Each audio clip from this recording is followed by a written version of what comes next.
अगर आपको कोई बोले कि आपके पैर पैर के अंदर बेड़ियां डाल दी जाए और आप जितना चाहे भागो, आप भाग सकते हो, आप कितना भाग पाओगे? या फिर आपको किसी कमरे के अंदर बंद कर दिया जाए या फिर किसी बिल्डिंग के अंदर बंद कर दिया जाए और फिर कहे कि जी ले अपनी जिंदगी, जहां जाना चाहता है वहां जा, तू स्वतंत्र है, तेरे को फ्रीडम है, आप कितना घूम पाओगे, कितना उड़ पाओगे? ये है डेफिनेशन ऑफ फ्रीडम। स्वतंत्रता की नई परिभाषा आज के समय में यही है हमारे समाज के अंदर। क्षमा करी, मैं हूं शोभा भाटी, बात करती हूं एक ऐसी स्वतंत्रता की जो लोगों के द्वारा दी जाती है कि ये यहाँ से यहाँ तक आपको जाना है या फिर यहाँ पर आपको घूमना है।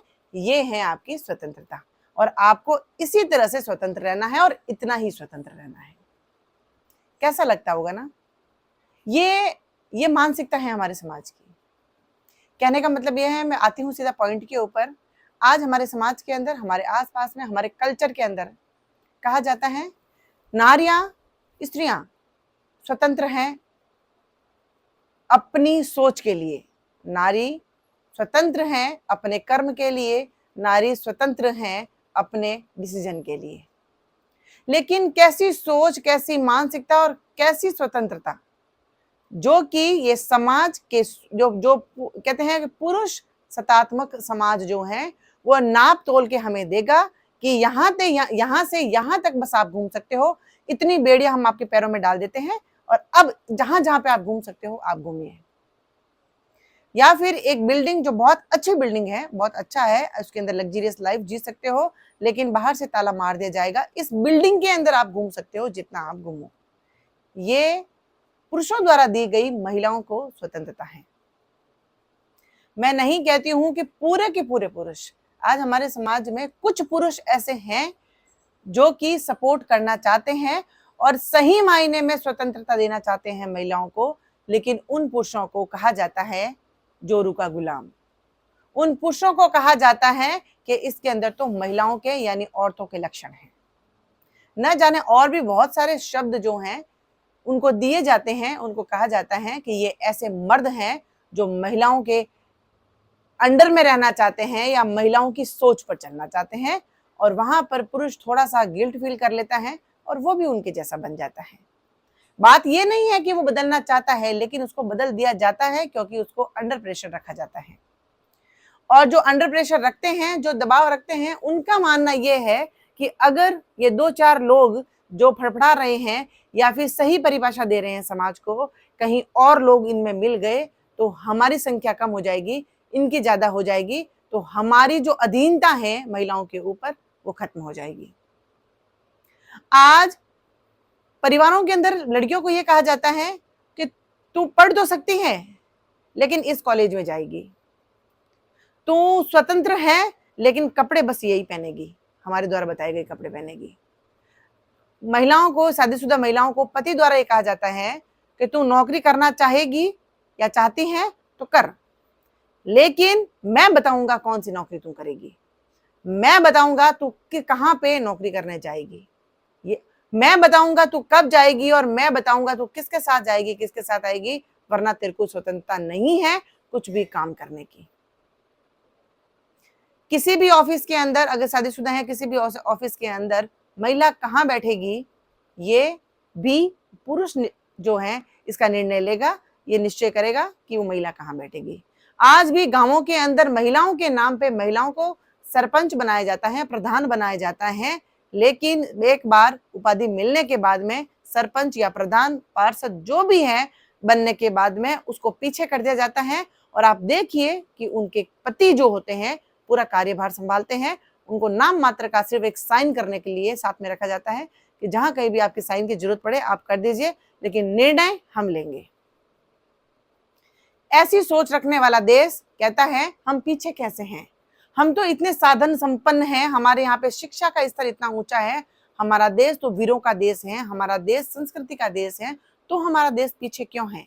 पीछे व्यक्ति आगे कब जाएगा? कोई भी चीज आगे कब जाती है? जब उसको पुश किया जाता है और छोड़ दिया जाता है, फिर वो आगे जाता है। लेकिन किसी की कमर में रस्सी या किसी की पैरों में रस्सी बांध के एक रस्सी डिसाइडेड की जाए कि इतनी रस्सी, और फिर पकड़ ली जाए और फिर उसको धक्का दिया जाए, तो वो व्यक्ति वहां तक ही जाएगा जहां तक उसकी रस्सी की लंबाई है।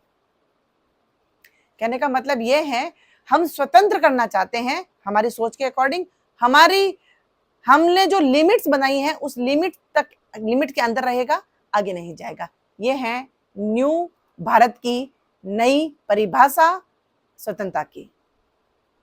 देखिए ना, कितनी विडंबना है देश के अंदर कि इतनी होनहार महिलाएं, इतनी टैलेंटेड महिलाएं, और इतना आप कहो कि उतना ज्ञान उनके में भरा है, लेकिन आज भी वो ज्ञान बाहर नहीं निकल पाता, आज भी वो टैलेंट बाहर नहीं निकल पाता, क्योंकि उनको लिमिट के अंदर बांधा हुआ है। और लिमिट के अंदर बांधने वाले कौन है? जो खुद कुछ नहीं है। उनको पता है कि अगर हमने उनको आगे भेज दिया तो हम इतने पीछे रह जाएंगे कि हम दिखेंगे भी नहीं।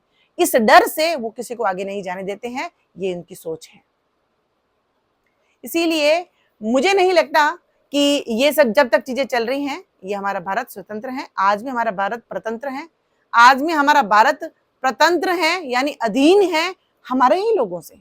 पहले कम से कम हम बाहर से, जब मुगल आए, जब अंग्रेज आए, हम एटलीस्ट ये तो कह सकते थे कि बाहर की शक्तियां, बाहर के दो लोगों ने हमारे ऊपर जो है दबाव डाला हुआ है, या हम उनके अंडर में हैं, या हमारे ऊपर उनकी अधीनता है।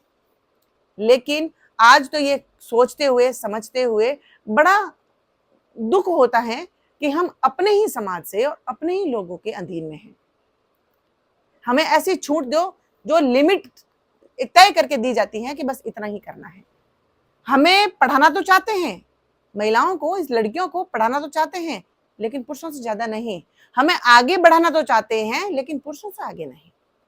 ये डिसाइड करने वाले कौन होते हैं? जिसके अंदर जितना पोटेंशियल होगा, जिसके अंदर जितनी इंटरनल उसकी शक्ति होगी, उसको वहां तक जाने दीजिए। फिर देखिए आप असली स्वतंत्रता का रिजल्ट की कौन कहां तक पहुंचता है, किसमें कितनी शक्ति है, कौन कितना मेहनती है और किसकी मेहनत रंग लाती है। ये आप देखिए, पहले पूर्ण रूप से स्वतंत्र करके तो देखिए। लेकिन कहते हैं कि अत्याचार करने वाले से अत्याचार सहने वाला ज्यादा गुनहगार होता है, क्योंकि वो सहता है, क्योंकि उसको सब कुछ पता है कि मेरा जीवन मेरे हाथ में है और सही गलत का मुझे पता है, उसके बावजूद भी मैं किसी के अधीन में हूं। हम जानबूझ के यही समाज हमारे पैरों में बेड़े डाल के, यही समाज एक बिल्डिंग में हमें कैद करके बाहर ताला मार देता है और कहता है महिलाएं स्वतंत्र हैं। महिलाएं किसी के अंडर में नहीं है, किसी के ऊपर उनका दबाव नहीं है, वो जो चाहे कर सकती हैं, लेकिन जब हम चाहेंगे। यह है हमारी नई भारत की नई स्वतंत्रता की डेफिनेशन, जो मुझे नहीं लगता कि भारत को कभी आगे ले जाएगी, क्योंकि मानसिकता गिरती जा रही है। कहते हैं कि मानवता का स्तर गिरता जा रहा है, सोच गिरती जा रही है, घटिया सोच बहुत तेज रफ्तार से बढ़ रही है। अगर यही हालात रहा तो आप भूल जाइए, कोई भी स्त्री, कोई भी बच्ची पढ़ लिख के होनहार बन के आगे बढ़ सकेगी। और बहुत महिलाओं को जो स्थान कहा जा रहा है, शब्दों में जो बोल के बताया जा रहा है कि महिलाओं का स्तर ये है, वो कभी महिलाएं वहां तक पहुंच पाएगी? कभी नहीं पहुंच पाएगी। लेकिन आज के समय में तो इतनी घटिया सोच बढ़ रही है, मुझे नहीं लगता कि जो स्तर पहले था, एटलीस्ट पहले शिक्षा के क्षेत्र में अगर मान लो आगे नहीं बढ़ाया जा रहा था, लेकिन सोच तो सही थी कम से कम। लेकिन अब तो सोच भी इतनी गंदी और घटिया हो गई है कि मुझे नहीं लगता कि महिलाओं को जो स्थान महिलाओं के रूप में दिया जाना चाहिए, वो भी उनको मिल पाएगा। महिलाएं दो चीजों के लिए आज सबसे ज्यादा इंपॉर्टेंस मानी जाती है। नंबर 1, नयन सुख के लिए, वो सज धज के घर में सुंदर बन के रहे ताकि घर की जो शोभा है वो बढ़ी रहे। और सेकंड, वो बच्चों को जन्म दे, जितने ससुराल वाले कहें, बच्चों को जन्म दे, चाहे वो उसके लिए सही है, चाहे उसके लिए वो शारीरिक रूप से तैयार है या नहीं है, लेकिन डिमांड पूरी करती रहे, घर में सुंदर शो पीस की तरह घूमती रहे। ये महिलाओं का स्तर है जो हमारा पुरुष समाज चाहता है, हमारा समाज चाहता है।